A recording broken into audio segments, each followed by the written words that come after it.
Hello, I'm Mishal Husain, and this is BBC World News with continuing coverage of Nelson Mandela as tributes are paid to him from around the world. One from President Zuma calls him the man who taught South Africans to overcome hatred. Mr. Mandela's funeral will take place in 9 days' time. Outside his final home in Johannesburg, this is the scene live as South Africans gather to honour the man who changed their country forever.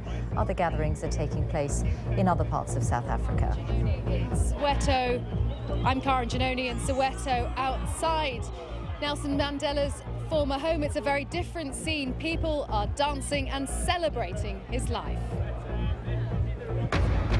We will be looking back at some of the iconic moments of that life, including this one when he walked out of prison after 27 years.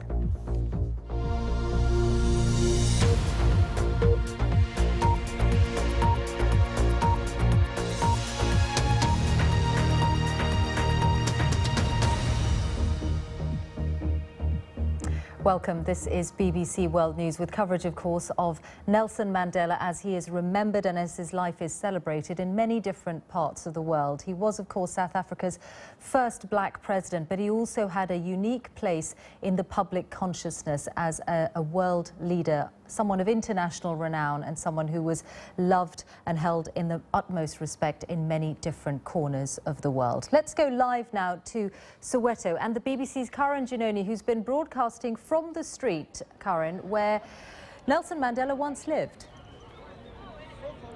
That's right, Mishal, one of his former homes, and it has become such a place of focus. He briefly went to it after his release from prison. It is now a museum, and now people are gathering in their hundreds, if not thousands. They have been for the last few hours, and since the night news broke last night.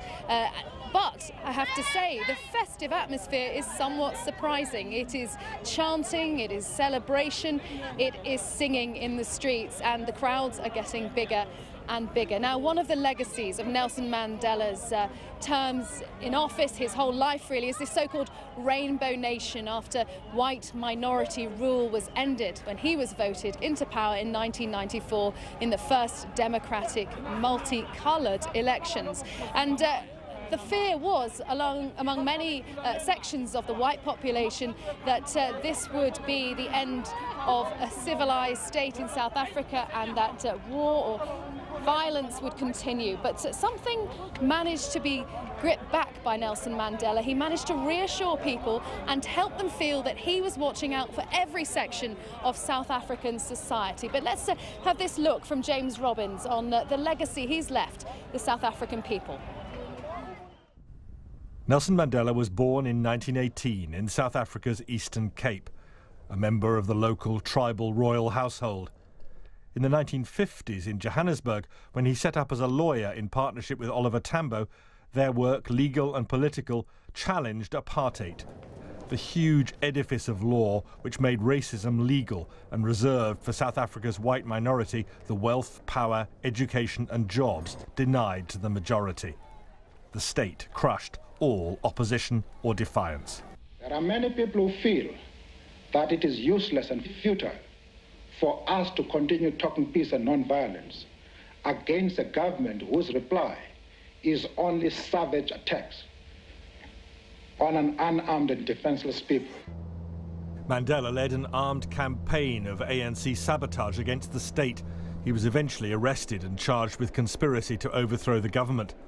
At his trial, he made a 3-hour speech from the dock, including a pledge to give his life, if necessary, for freedom and democracy. Words which echoed down his 27 years in prison, and an example which inspired so many others. Antoinette Peterson is still coming to terms with her loss as a schoolgirl in the 1970s. Look at her screaming grief. It's June 1976.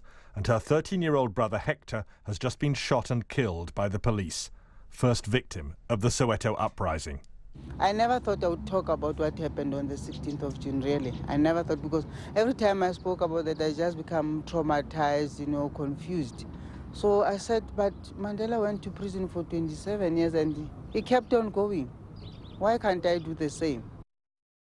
Hedwig used to teach in a whites-only school, used to believe Nelson Mandela was a terrorist. If you feel uncomfortable or you have done something that... Now she rejoices in the change to multiracial education. But back in the 1990s, she was really scared when Nelson Mandela was finally freed from prison. Was it going to be safe for white South Africans? You know, will we be able to move around the way we used to? Are we now going to be thrown into jail because we're white? He started talking and sort of reassured people that this country is now going to work together. And there's never, ever going to be a thing like apartheid in South Africa. That set our minds at rest. There are thousands, probably millions of other South Africans who have similar stories to tell. And they help explain why, for them, Nelson Mandela was such a hero. Not the only hero, but a giant of his age. When he was finally released from prison in 1990, it was Nelson Mandela's sheer stature, physical, moral and political, which transformed South Africa. He had to negotiate an end to white rule, but he also had to confront black people fighting and killing each other. Eventually, 4 years later, the country's first democratic multiracial elections delivered Nelson Mandela and the ANC a landslide victory. So help me God. Whatever problems today's South Africa still confronts, this was a new beginning and an astonishing testimony to one man's greatness. James Robbins, BBC News. Well, let's hear something from the man himself. We're going to play you a bit now of a speech that Mr. Mandela made in Soccer City, not far from where we are in Soweto. It was his first major rally after his release from prison in 1990.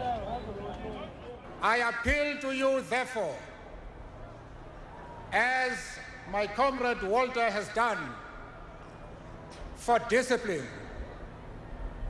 It is discipline and loyalty to our principles that will liberate us. And I have not the slightest doubt that you are capable of behaving like people who are ready to make your contribution to the solution of the problems that are facing us, and also to address the greater question of the new society we want to establish.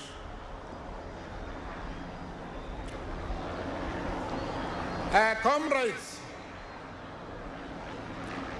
friends, and the people of Soweto at large,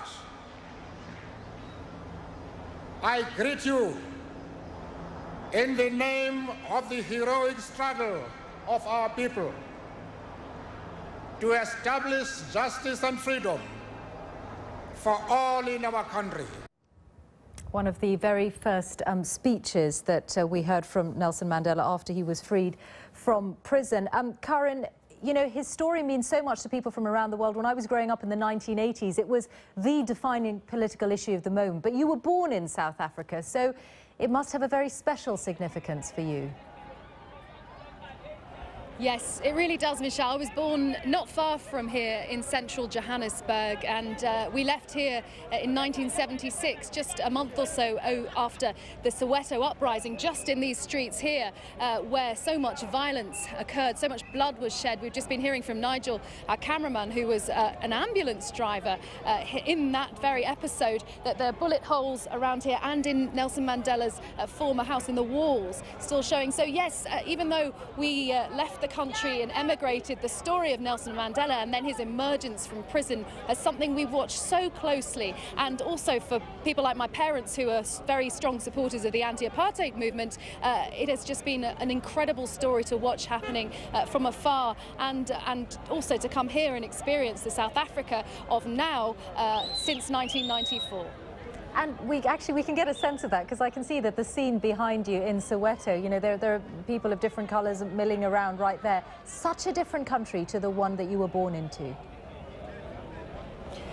It really is, because I remember going to the beach on visits to relatives and just being shocked, because growing up in the UK, obviously there was nothing like it, but seeing signs on the beach saying net blunkies, only whites, and different entrances into shops, different parts of the transport system. You'd go in first class if you were white, second class if you were coloured or Asian, and third class if you were black. And that sort of thing, I mean, just being treated as first class just because you were white was just so strange, because growing up in the UK, it was a real alien thing to a child visiting back then. So since then, you know, it has changed immeasurably. There are still so many things, so many challenges this country has, and just from the perspective of visiting it quite often, there are areas where you would say it's now economic apartheid rather than apartheid within the law. But it is truly amazing, and to hear of the opportunities that many black children are now getting that they just simply didn't get back then. Yeah, that their parents couldn't dream of. Karin, we'll be back with you later on for more of our live coverage from Soweto, but for now,